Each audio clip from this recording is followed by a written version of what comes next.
వాక్య ధ్యానము నిమిత్తమై మత్తయి సువార్త 1వ అధ్యాయము 23వ వచనం చూడండి.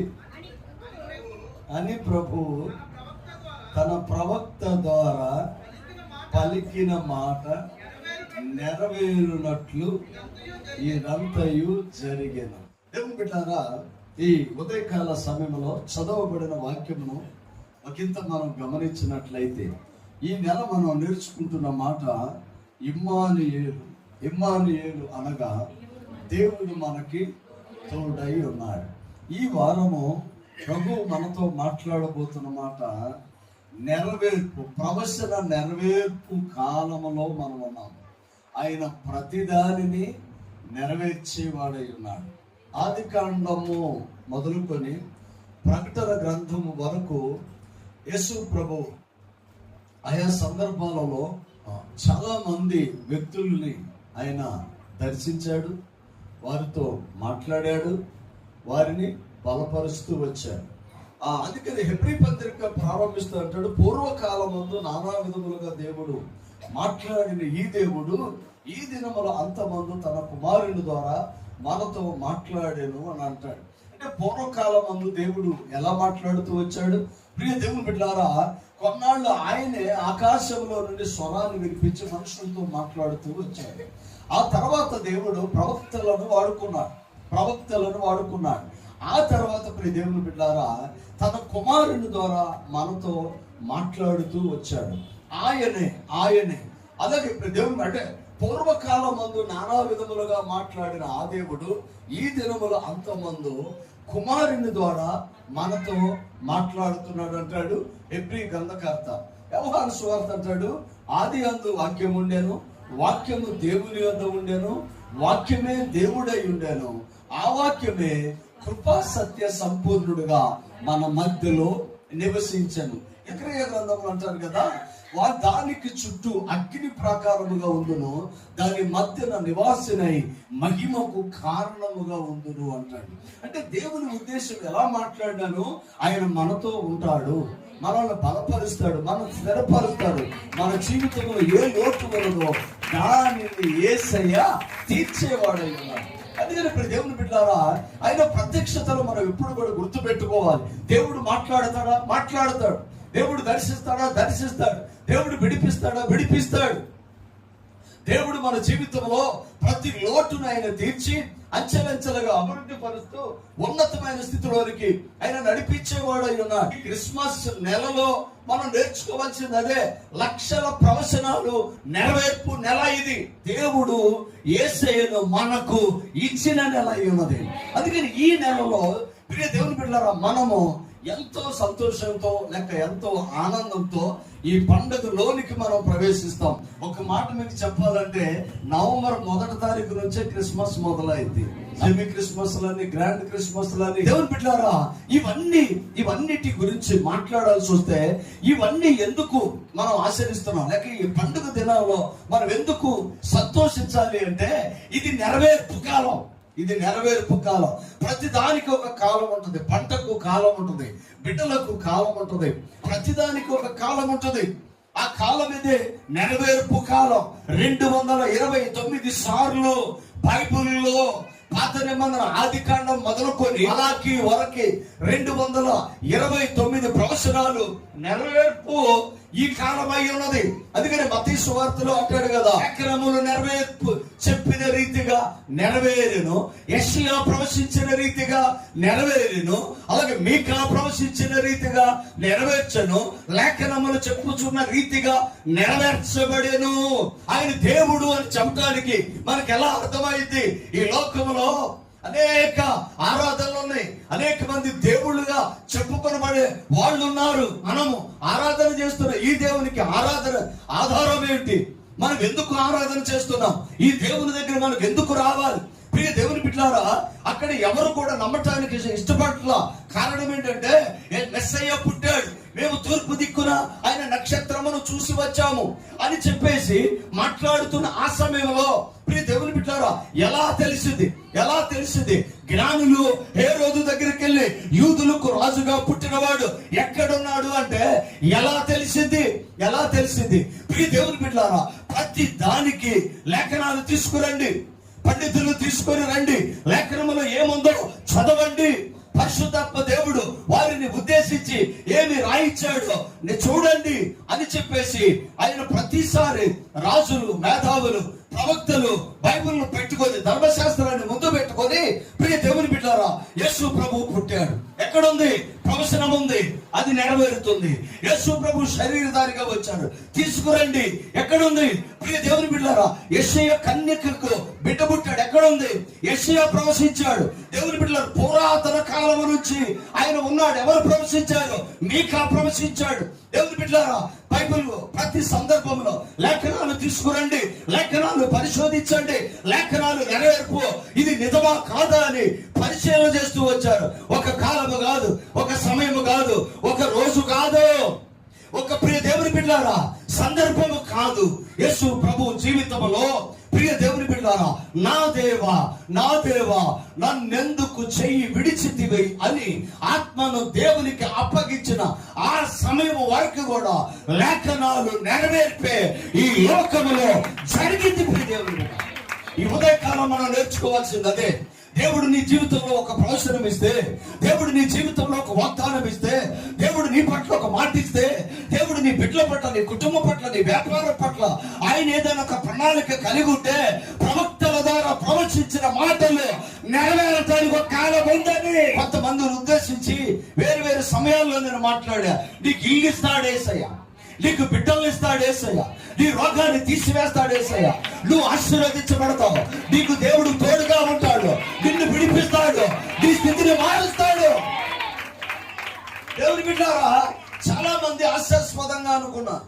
నేను ఒకరోజు శాంతినగర్లో ప్రార్థన చేస్తూ ఉండగా దేవుని బిడ్డలారా ఒక సహోదరుని ఉద్దేశించి మాట్లాడుతూ ఉన్నారు. నీ 40,000 అప్పును యేసయ్య తీర్చేయబోతున్నాడు. తన భర్త తన వెనకే ఉన్నాడేమో నేను చూసుకోలేదు, తను ఎప్పుడు వచ్చాడో నేను గ్రహించలేదు. నేను కళ్ళు మూసుకుని ప్రార్థన చేస్తూ ఉన్నా, ఆమెనన్నాను. ఆ తర్వాత ఆయన నాతో నవ్వాడు. ఎందుకు నవ్వావంటే ఆయన అన్న మాట, దేవుని బిడ్డలారా మీరు మాకు ఆశలు కల్పిస్తున్నారు. 3 సంవత్సరాల నుంచి 40,000కు వడ్డీ కట్టుకుంటూ వస్తున్నాం, అవకాశమే లేదు, అవి తీరటానికి మాకు వనరులు లేవు, సోర్సెస్ అసలు లేవు. అది ఎలా తీరింది? మీరు మాట్లాడే మాట మాకు ఆశలు కనిపించటమే. నిజమే ప్రియ దేవుని బిడ్డలారా, మనం దేవుని దాసుని మాటను నమ్మాలి. ఏం చెప్తున్నాడు అని అనేది పక్కన పెట్టేస్తే, అంటే నీ అప్పు తీరిద్ది. ఈ నెరవేర్పు కాలం, ప్రతి దానికి నెరవేరటానికి ఒక కాలం ఉంది. పంట చేతికి రావటానికి 3 నెలలు టైం పట్టింది, బిడ్డ చేతికి రావటానికి 9 నెలలు టైం పట్టింది. దేవుని బిడ్డలారా, నువ్వు ప్రార్థిస్తే, నువ్వు దేవునితో ఉంటే, దేవునితో నడిస్తే, నీ నిబంధన, నీ ప్రార్థన, నువ్వు ప్రభువుతో ఉండే విధానం కరెక్ట్ గా ఉంటే, నీ జీవితంలో ఏదైతే ప్రభు వాగ్దానంగా ఇచ్చాడో వాటిని యేసయ్య నెరవేర్చే తీరుతాడు. దేవుని బిడ్డలారా, ఎందుకు ప్రభు అంత భరోసా ఇస్తున్నాడంట? మీకా గ్రంథం 5వ అధ్యాయం 2వ వచనం చూడండి. బెత్లెహేము ఎఫ్రాతా యూదా వారి కుటుంబములలో నీవు స్వల్ప గ్రామమైనను నా కొరకు ఇశ్రాయేలీయులను ఏలబోవు వాడు మీలో నుండి వచ్చును. దేవుని బిడ్డలారా, బెత్లెహేము ఒక చిన్న గ్రామం, దానిని ఎవరు గుర్తించరు. లేకపోతే దేవుని బిడ్డలారా, ఎందులో ప్రసిద్ధి చెందిన పట్టణము కానే కాదు. రోము పట్టణం అలాంటి చరిత్ర దానికి లేదు, యెరూషలేముకున్న పవిత్రత దానికి లేదు. పురాతనమైన చరిత్ర కలిగిన అనేక పట్టణాలకున్న చరిత్ర దానికి లేదు.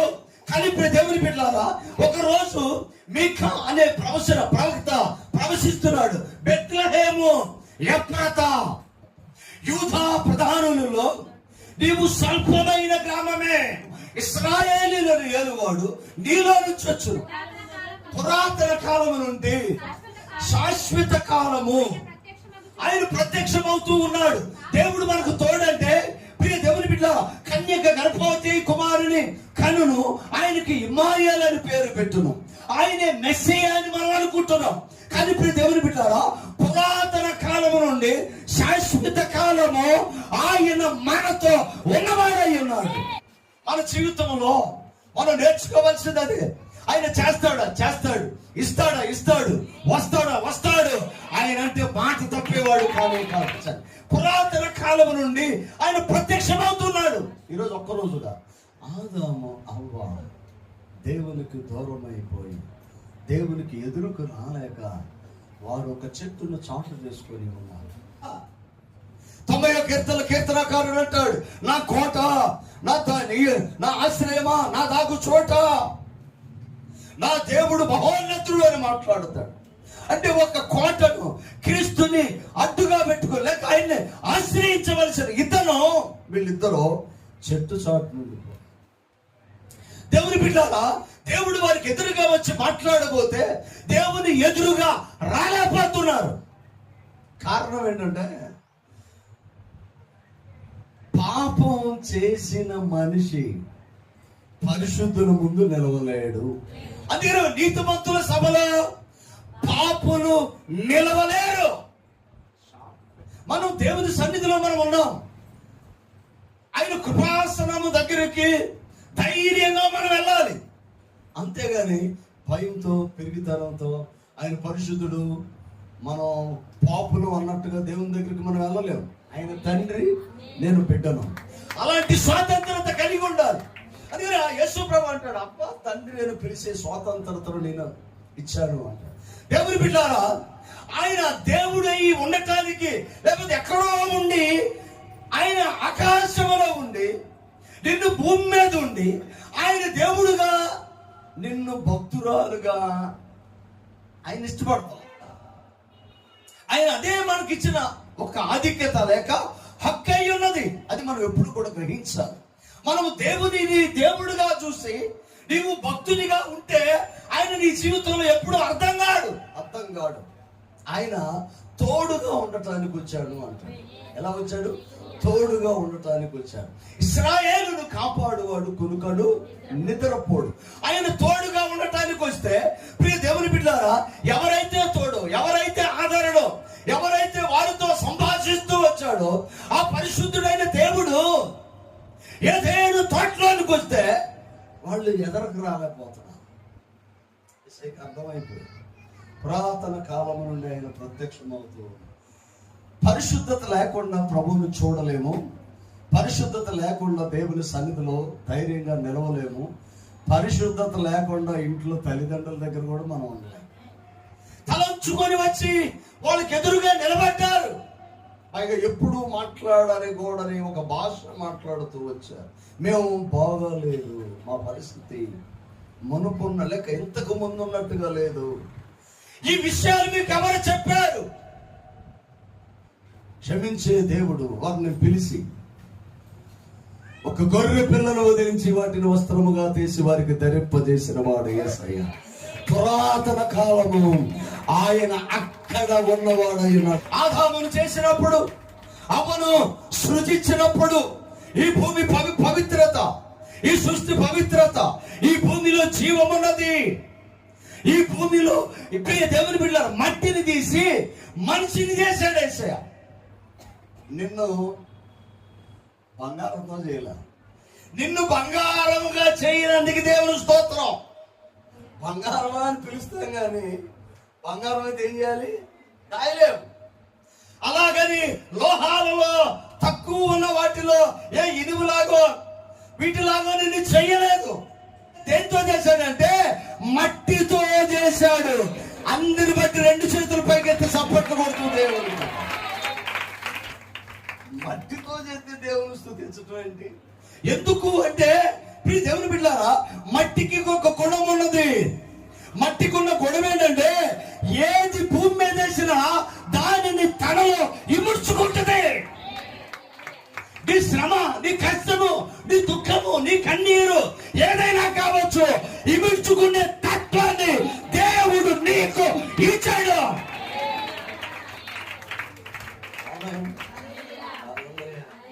ఆ కష్టాలు ఎవరికి రాకూడదు, రావు. ఆమేన్, హల్లెలూయా. దేవునికి మహిమ కలుగును గాక. నువ్వు స్వార్చుకునే దానికన్నా ఎక్కువ ఇవ్వడు. తగిన రీతిగా నీ కష్టాలు ఉంటే వాటిని నువ్వు ఖచ్చితంగా ఓర్చుకుంటావు. అంటే మట్టికున్న గుణం ఏంటంటే మీ దేవుని బిడ్డలారా ఇముడ్చుకుంటుంది. అందుకే దేవుడు నిన్ను మట్టితో చేశాడు. ఏదైనా నువ్వు అంగీకరించగలవు, ఇముడ్చుకోగలవు. మట్టికి జీవాన్ని ఇచ్చే గుణం ఉంటుంది. మట్టికి జీవం ఇచ్చే గుణం ఉంటుంది. ఎండిన ఇత్తనాన్ని తీసుకొచ్చి దేవుని బిడ్డలారా మట్టిలో పాతి పెట్టి నువ్వు ఇంటికి వెళ్ళిపో.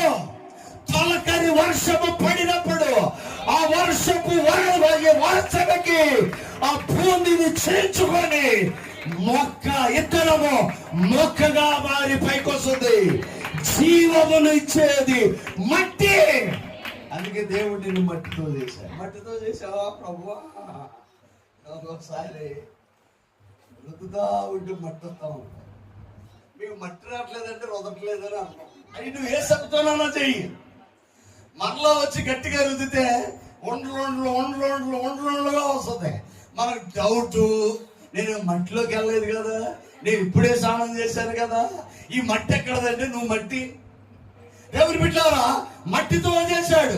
మట్టికి ఇముడ్చుకునే గుణం ఉంటది, మట్టికి జీవింపజేసే గుణం ఉంటది. ఏ ఇత్తనమైనా అయ్యి దాన్ని ఫ్లేవర్ దెబ్బతినకోకుండా మళ్ళీ చెట్టేస్తుంది. దేని ప్రత్యేకత అదే, దేని ప్రయారిటీ అదే. ఎవరు తక్కువ కాదు, అందరిని దేవుడు ఒక ఉద్దేశంతో సృష్టించాడు. దేవుని బిడ్డలారా ఆ మట్టితోనే నేను ఎందుకు చేశాడంటే మట్టికున్న విలువ ఈ భూమి మీద దేనికి లేదు, అది బంగారానికి కూడా లేదు. అట్టి విలువైన మట్టితో యేసయ్య నిన్ను సృష్టించిన వాడయ్యా. అందుకని అప్పుడప్పుడు మనం అనుకోవాలి, నేను నా అంత గొప్పవాళ్ళు లేరని అనుకోవాలి. చేసి ఒక నదినిచ్చి ఆ నదికి 4 పాయలు చేసి అందులో సకల వనరులు సమకూర్చి తిని బుజ్జుండరా నాయన అంటే చెయ్యకూడని పరిగమాల పనులన్నీ చేశారు. చేసి దేవుని దగ్గరకు వచ్చి తల ఉంచుకొని నిలబడ్డా. దేవుని బిడ్డ నీ తలను పైకెత్తేవాడు యేసయ్య, నీ సిగ్గును తీసేవాడు యేసయ్య, నిన్ను నిలబెట్టేవాడు యేసయ్య. మనం పాటించవలసిన ఒకే ఒకటి ఉంటుంది, చాలా జాగ్రత్తగా గమనించండి. ఆహారం లేకపోయినా నో ప్రాబ్లం, బట్టలు లేకపోయినా నో ప్రాబ్లం, ఆరోగ్యం లేకపోయినా నో ప్రాబ్లం, ఇల్లు లేకపోయినా నో ప్రాబ్లం. కానీ పరిశుద్ధత లేకుండా మాత్రం ఉండదు. సాక్ష్యం కోల్పోకూడదు. దేవుని బిడ్డలారా ఆ విలువ ఎక్కడైనా నీకు డ్యామేజ్ అయ్యిందా సత్యవాకి నేను ఎంటాడుతూనే ఉంటుంది అది. దేవుని బిడ్డలారా పురాతన కాలము నుండి ఆయన ప్రత్యక్షమవుతున్న వాడై ఉన్నాడు. గొర్రె పిల్లను వధించి దాని చర్మాన్ని తీసి వారికి బట్టలు వేశాడు, అక్కడ ప్రత్యక్షమయ్యాడు. మనము మన పోలిక చొప్పున నరులను నిర్మిద్దాము అని ఓ యొక్క పరిశుద్ధుల సభలో ఆయన ఉన్నాడు. ఆయన ఆది సంభూతుడు, తల్లి లేనివాడు, తండ్రి లేనివాడు, వంశావళి లేనివాడు. ఆయన్ని ఎవరు సృజించలేదు, ఆయనకి ఆయనగా ఉన్నవాడు. ఆయన స్వయంభవుడు అని తనకు తానుగా ఉన్నవాడు. ఆయన భూమి పాపముతో నిండిపోయింది. ఆదాము మొదలుకొని మలాకి వరకు దేవుని చిత్తాన్ని నెరవేర్చే మనుషులు లేరు. ఎవరు వెళతారు అని అన్నప్పుడు 24 పెద్దలు, షరూపులు, కెరూపులు, దేవుని దూతలు, పరలోక సైన్య సమూహముతో దేవుడు మాట్లాడినప్పుడు మౌనిగా ఉండిపోయారు. మేము వెళ్ళము. దేవుని బిడ్డారా స్వయంభవుడు అని ఎందుకన్నారంటే హల్లెలూయా, ఆయన ఆది సంభూతుడు, స్వయంభవుడు, ఆయన ఉన్నవాడు, తనకు తానుగా ప్రత్యక్షమవుతున్నవాడు యేసయ్య ఉన్నాడు. ఆ దేవుని సన్నిధిలో మనం ఉన్నాం. దేవుని బిడ్డలారా హల్లెలూయా. అసలు యేసు ప్రభు చరిత్రే 2500 సంవత్సరాల క్రితం, 25 సంవత్సరాల క్రితం చరిత్రే కదా, దీనికి ఏం హిస్టరీ ఉందంటారు. నో, అది కానే కాదు. దేవుని బిడ్డ యేసు దేవుడు శరీరధారి ఈ లోకానికి వచ్చి 2500 సంవత్సరాలు. కానీ ఆయన పురాతన కాలము ఉన్నాడు. భూమికి పునాది వేయబడక ముందు ఆయన ఆలోచనల్లో మనం ఉన్నాము. ఆ రోజు నుంచి ఆయన ప్రత్యక్షం అవుతూనే ఉన్నాడు. సీనాయి పర్వతం పైన ఒక పొదలో ఆయన మోషేకి ప్రత్యక్షమయ్యాడు. దేవుని బిడ్డ, ఆయన శాశ్వత కాలము నుండి, పురాతన కాలము నుండి శాశ్వత కాలము వరకు ఆయన ప్రత్యక్షత అవుతూనే ఉన్నాడు. ఒంటరిగా ఉన్నప్పుడు మనుషులు, లేమిలో ఉన్నప్పుడు, రోగులుగా ఉన్నప్పుడు, బలహీనంగా ఉన్నప్పుడు, విజయం చూడలేనప్పుడు, దేవుని బిడ్డారా మనం పొందుకోలేనప్పుడు దేవుడు మనకు తోడుగా ఉన్నాడు. దేశము, జాతి, తన కుటుంబం పాపములో వెళ్ళినప్పుడు తత్ఫలితంగా భయంకరమైన క్యాన్సర్ వచ్చి రోగానికి బానిసైపోయి ఆ యొక్క బానిసత్వంలోనికి వెళ్ళిపోయి ప్రవక్త అయిన యేషయా ఆయన దగ్గరకు వచ్చి, హిజ్కియా నిన్ను, నీ బిడ్డలను, నీ రాజ్యాన్ని కట్టుకో, లేకపోతే ఉదయానికల్లా చనిపోతాం. రాత్రికి రాత్రి ఏం చేస్తాడండి ఆయన? ఎలాంటి వార్నింగ్ అంటే, హిజ్కియా రేపు ఉదయానికి నువ్వు చచ్చిపోతావు. ఒక్క రాత్రి నీకు టైం ఉంది, ఒక్క రాత్రి టైం ఉంది, నిన్ను నీ రాజ్యాన్ని కట్టుకొని వెళ్ళిపోయాడు.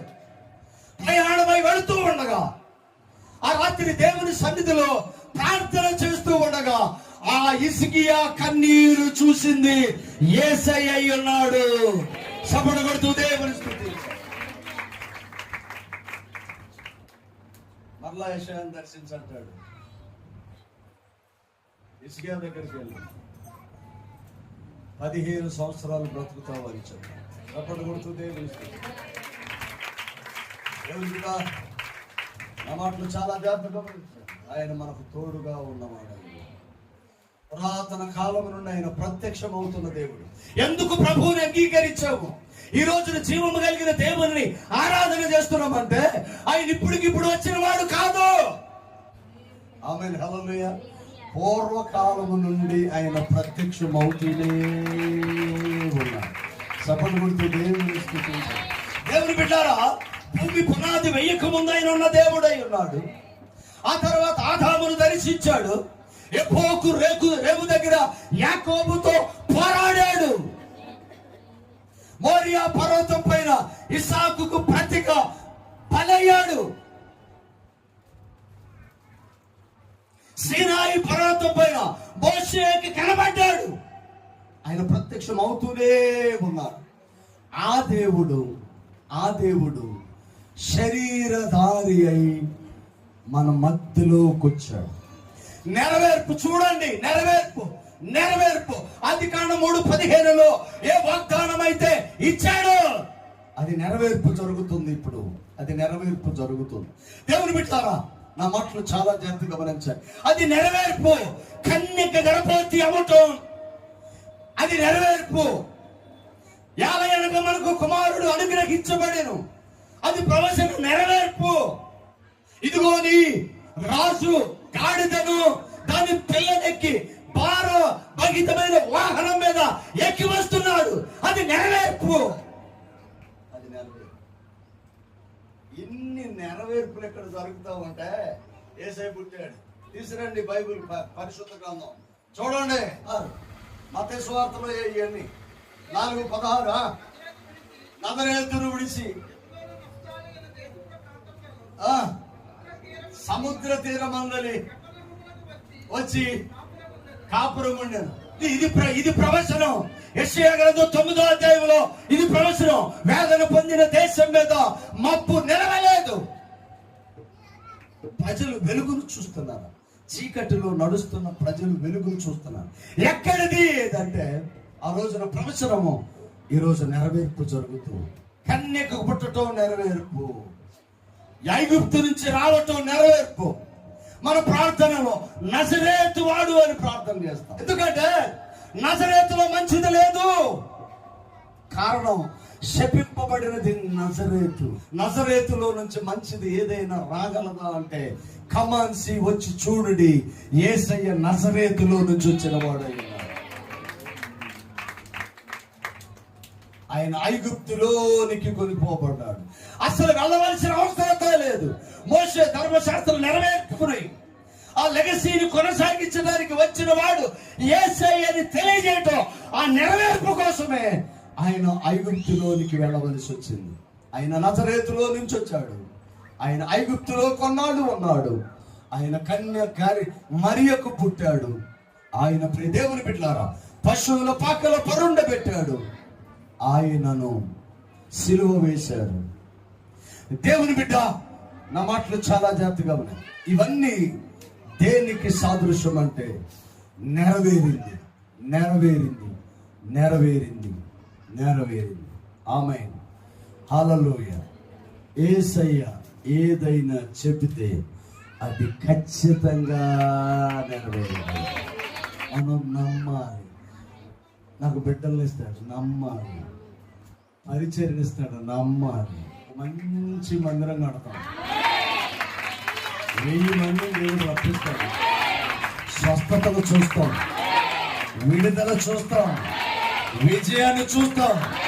ఈ పరిచర్య సరిహద్దులను కీర్తన 2:8లో జనమును స్వాస్యముగా ఆయన మనకు ఇస్తున్నాడు. నమ్మాలి, నమ్మాలి. ఇవన్నీ జరిగినాయా? నెరవేరినాయా లేదా? ఆమెను హల్లెలూయా. నెరవేరితే ఎక్కడ నెరవేరితే అయ్యారు? వ్యాపారం లేదు. ఎక్కడ నెరవేరితే అయ్యారు? నేనేమో మా ఆయన తెచ్చేదేమో ఎంత, ఇంట్లో ఖర్చు అయ్యేదేమో ఎంతో కొంత తప్పవుతుంది. ఎక్కడ నెరవేరు? ఇవన్నీ మానేసేయండి. నెరవేరుతాయి, నెరవేరుతాయి, అన్నీ నెరవేరుతాయి. నేను దీవించబడతావు, ఇల్లు వెళ్తావు, అగ్ని పడతావు, నీ పిల్లలు గొప్పగా ఉంటారు, నిన్ను దీవిస్తాడు, ఆశీర్వదిస్తాడు. ఉన్నతమైన స్థితిలో దేవుడు నిన్న నిలబడతాడు. సఫలు కొడుతూ దేవుడు స్తుతించండి. ఆది కాండము నుండి మలాకి వరకు ఏ ప్రవచనాలు అయితే నెరవేరినాయో అదే ప్రవచనాలు నీ బిడ్డల పట్ల, నీ కుటుంబం పట్ల, నీ వ్యాపారం పట్ల, నీ పట్ల ఇచ్చిన ప్రవచనాలు ప్రతిదీ నెరవేరుస్తాడు. ఆయన ఉన్నత స్థితిలో నిలబడతాడు. కొంతమంది అలా మాట్లాడకూడదు. నేను బాగుపడను, నేను దీవించబడను అలా మాట్లాడకూడదు. దేవుని బిడ్డారా, మనం ఎలా మాట్లాడాలంటే నేను యేసయ్య పెట్టినా, దేవుడు నన్ను దీవిస్తాడు. అందుకనే మన నోటితో అవ్వదు అనే మాట మాట్లాడకూడదు. ఆమె మన జీవితంలో ఆ మాట మన నోట రాకుండా ఉండును గాక. ఆమె హల్లెలూయా. నాకు ఎప్పుడు ఏం జరిగిద్దానని నా భయం. అదే కొంతమంది మాట్లాడితే జరిగిపోతాయి. అందుకని మాట్లాడొద్దమ్మా అంటాను, మాట్లాడొద్దమ్మా అంటాను. మాట్లాడుకోకుండా నేను దీవించబడతా, నాకు బిడ్డలు ఉంటారు, నా కుటుంబం వస్తుంది, నేను ఆశీర్వాదకరంగా ఉంటా, మా ఆయన మారతాడు. దేవుని బిడ్డలారా, నెరవేర్పు కాలంలో మనం ఉన్నాము. ఇది అవ్వదు అని మీరు అనొద్దు. నమ్మి దేవుని సన్నిధిలో ఉండండి. అద్భుతమైన ఆశీర్వాదాలు ప్రభు మీ జీవితంలో అనుగ్రహిస్తాడు. తల వంచండి, ప్రార్థన.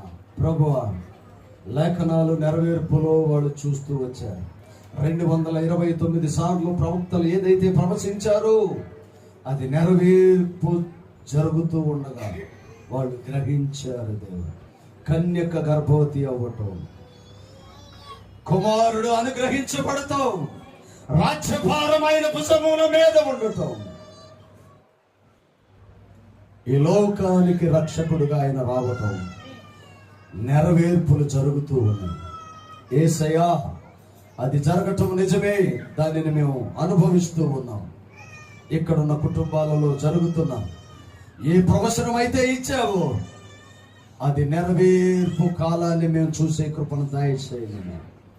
ఇళ్ళు కట్టాలి, మందిరము కట్టాలి, పరిచర్య కట్టాలి, ఆత్మలను కట్టాలి, సంఘాన్ని కట్టాలి. అనేక వేల మంది ఇక్కడికి వచ్చి దీవించబడి మేలు చూసే కృపను పేరు పేరున దీవించమని. నెరవేర్పు లేఖనాలు నెరవేర్పు కోసం ఇవన్నీ జరుగుతున్నాయి. మా జీవితంలో ఏ ప్రవచనాలు అయితే ఇచ్చావో అవి నెరవేర్పు కాలము ఈ క్రిస్మస్ నెల అయ్యున్నది. ఇక్కడ ఉన్న బిడ్డలందరి పైన నీ కృపను కుమ్మరించాడు. పేరు పేరున దీవించమని యేసు పరిశుద్ధ నామమున అడిగి వేడుకొనుచున్నాము తండ్రి. ఆమేన్, ఆమేన్. అందరికీ